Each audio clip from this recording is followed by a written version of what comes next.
The Arizona sun was blistering when Richard Langston's matte black Rolls-Royce Phantom suddenly sputtered and wheezed on a dusty backroad outside a forgotten town.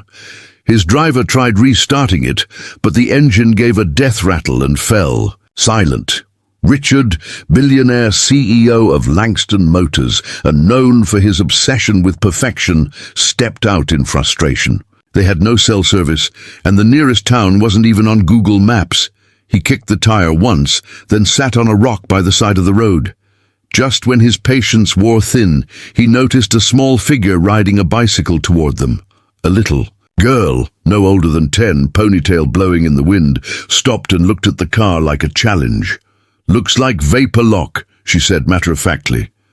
The driver laughed, but Richard tilted his head. She didn't blink or smile, just pulled a wrench from her backpack like it belonged in her hand since birth.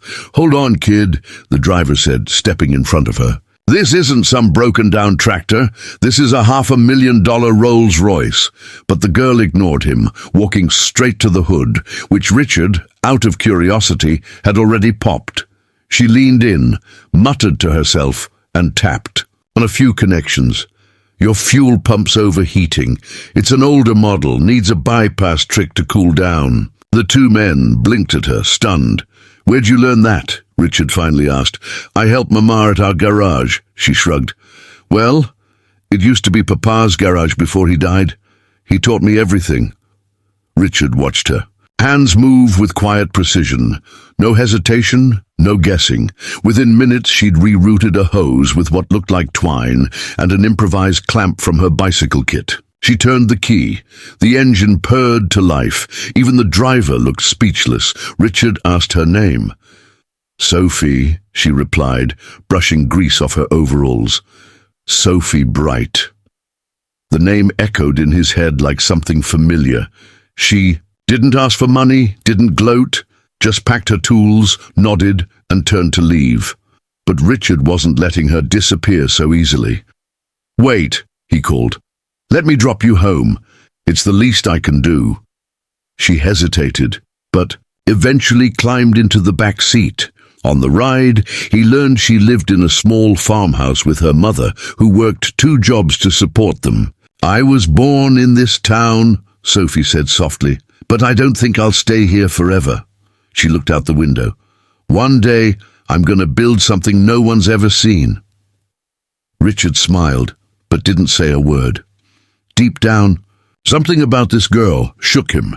Her confidence, her natural genius, and the way she fixed his car like it was a toy.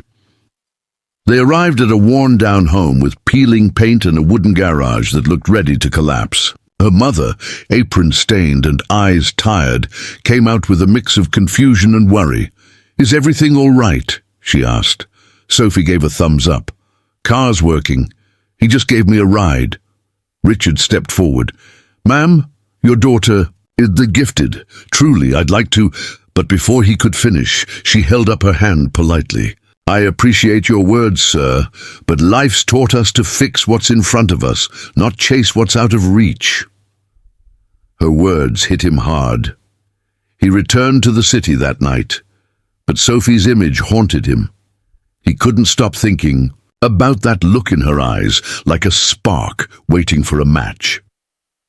The next morning, Richard told his assistant to look up Sophie Bright. Within hours, the results stunned him. At 7 years old, she had reverse-engineered a lawnmower engine and entered a state fair under her dad's name because kids weren't allowed to register. She'd once built a solar-powered generator using scrap parts and won a local science contest, only to have her school disqualify her for improper supervision. She'd been overlooked, shut down, ignored, but her skills, unquestionable. His heart pounded as he leaned back in his chair. He'd been around engineers all his life, but never had he seen instinct like hers. She hadn't just repaired his Rolls-Royce. She diagnosed and rerouted a luxury engine using tools from a bike kit. What kind of mind does that at age 10? He couldn't wait. This time, Richard wasn't coming back as a stranger.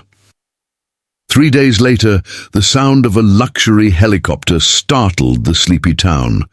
Dust flew across the road as the chopper landed in a field near Sophie Bright's home. Cows mooed, chickens scattered, and neighbors peeked from behind curtains. From the helicopter stepped Richard Langston, this time dressed casually but carrying a sense of purpose. Sophie came out first, eyes wide, clutching a wrench. Her mother followed, skeptical and guarded. "I want to offer Sophie something I never got at her age," Richard said gently. "Resources, mentorship, opportunity." He knelt down to Sophie's level. "Would you like to visit Langston Labs with me for a day? Just see what it's like to build things on a bigger stage." Sophie's mother hesitated, unsure what kind of man brings a chopper to a farm, but one look at her daughter's hopeful face, and she quietly nodded. One day, just one. Langston Labs was a high-security research facility, famous for developing automotive AI and military-grade engines. As they walked past rows of engineers and robots, Sophie's eyes lit up like fireflies. Everyone watched her, this little girl with sunburned cheeks and a grease-stained jacket. Richard introduced her to top engineers, but it was Sophie who did the impressing. Within an hour, she pointed out flaws in a prototype torque regulator, then suggested an alternate wiring path for a hybrid chassis. People didn't laugh. They leaned in, listening. At lunch, she quietly stared at the company's top-secret armored vehicle design, then whispered, "You should add double bypass cooling. These engines overheat in sand." A senior engineer froze. "That's exactly what happened in Dubai last month." Richard just smiled. She didn't just belong, she soared. That night, back home, Sophie sat at her garage workbench sketching ideas on brown butcher paper. She didn't want anyone to build her future for her. She wanted to earn it. With scrap metal from the yard, wires from old appliances, and a salvaged motor from a busted tractor, she began designing her dream, a compact hybrid military vehicle, light enough for drone deployment, but tough enough for battlefield support. Her mother watched, stunned, as gears and wires turned into moving wheels. She worked day and night, uploading short, time-lapse videos online. At first it was just a few likes, then thousands, then millions. She became a viral sensation overnight. 10-year-old builds functional tank in barn, read one headline. Meet the tiny engineer outsmarting the defense industry, said another. By the end of the week, Langston Motors wasn't the only one paying attention. DARPA called.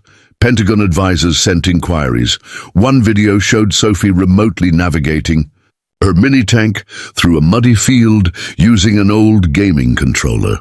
It fired dummy rounds using compressed air and was designed to deploy medical kits via drone arm.